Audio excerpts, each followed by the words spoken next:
bei za bidhaa zikienda juu, tutaenda maandamano, wapende wasipende.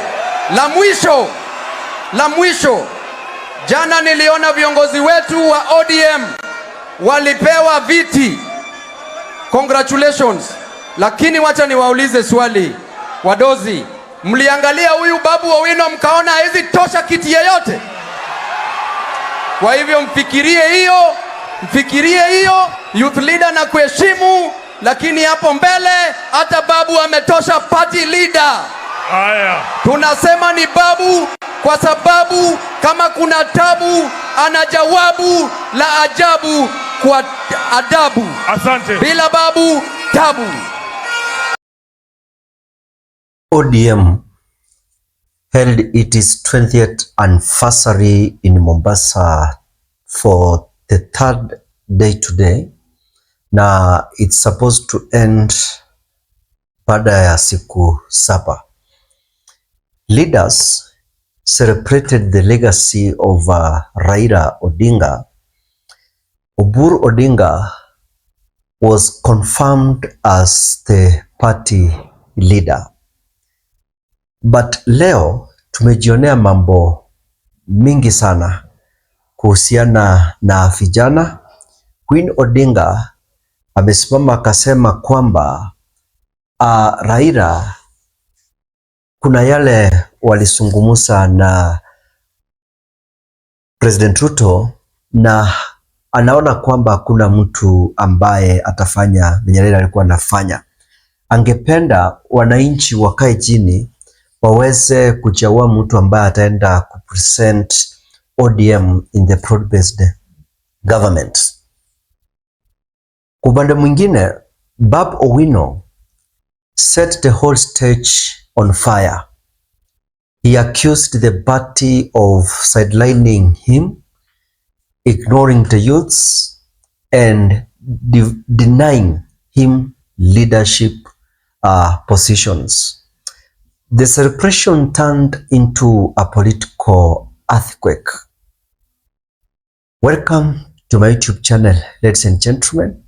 This is DMTV Kenya, the home of bold political truth. Before we dive in, please subscribe, like this video na uponyeze kengele so you don't miss our next conversations. Sasa nataka tuchambue Babu Owino. Why Babu Owino has declared war inside ODM and what it means when it comes to 2027 elections. Babu Owino's speech in Mombasa was not a simple complaint. It was a full political declaration, a direct challenge to ODM's old guard. For years, Babu Owino has been loyal. Babu Owino has been loud and aggressive in defending Raila on the streets, online, and in parliament. But now, for the first time, publicly mbele ya wanachama wa ODM wote, he is asking, why am I not being rewarded? And this marks a dramatic turning point. The biggest message in Babu's speech was frustration. He feels that ODM uses him for mobilization and street energy, but when leadership positions are shared, youths are ignored. When he said, muliangalia Babu mukaona hawezi tosha kiti yeyote, he was not joking. He was trying to expose what many young leaders inside ODM have been whispering. The party still fears handing real power to the youth. Kuna vijana wengi ambao wamekuwa wakicomplain kutoka nyuma kwamba ODM is not a party for the youths. Babu Owino amekwamilia huko hizi siku zote, but now is coming out to say enough is enough. ODM's decision to give Oburu Odinga the party leadership has triggered Babu's anger. Not because Oburu is unqualified, but because the move symbolized that ODM remains a family-led and senior-led structure.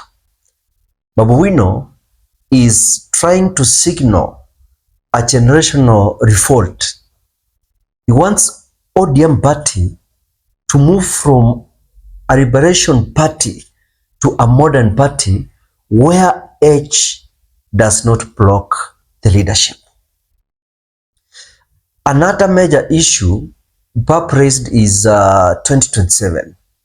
Babu Owino believes that the party wants someone else to run for Nairobi governor, shutting him out again.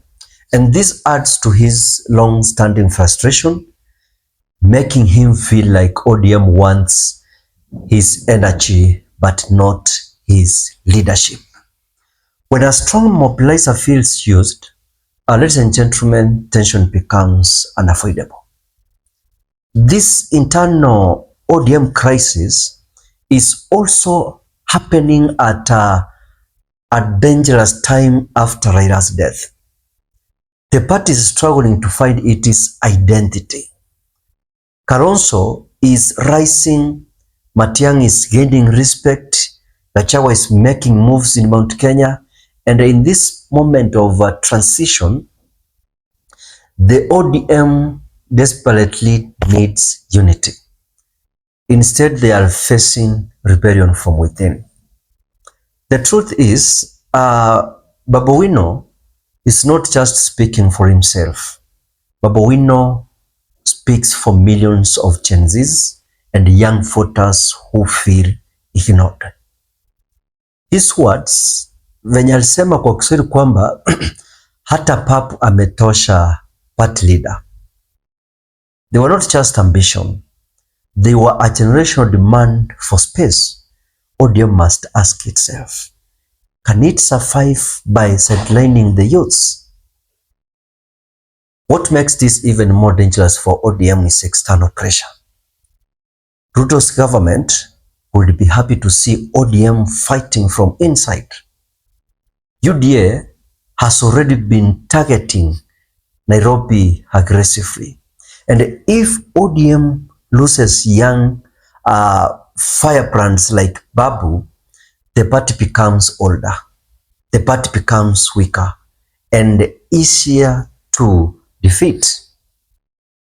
Oburu Odinga tried to cool the situation by assuring Babu that he won't be short-changed. But the tone of Babu's speech shows that the damage is already done. The young MP, Babu Owino, is tired of empty promises. For the first time, he sounded like someone ready to chart his own path.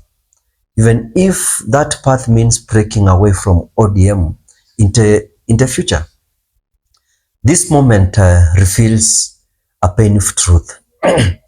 And ODM is divided between the old guard protecting the past and the young generation demanding the future. I want to conclude this conversation by saying that Babu Owino'S outburst has opened a political wound inside ODM. It shows the party is struggling with succession, youth inclusion, and internal fairness. If ODM does not resolve this quickly, it risks losing its strongest youth voice, and maybe even the youth vote itself. In short, Babu Owino'S warning shot is not a joke. It's a sign of bigger storm coming soon. Thank you, ladies and gentlemen, for watching this up to the end. Kama kawaida, if you've not subscribed, subscribe, turn on the notification bell because the next video I'm going to bring is fire. Thank you and goodbye.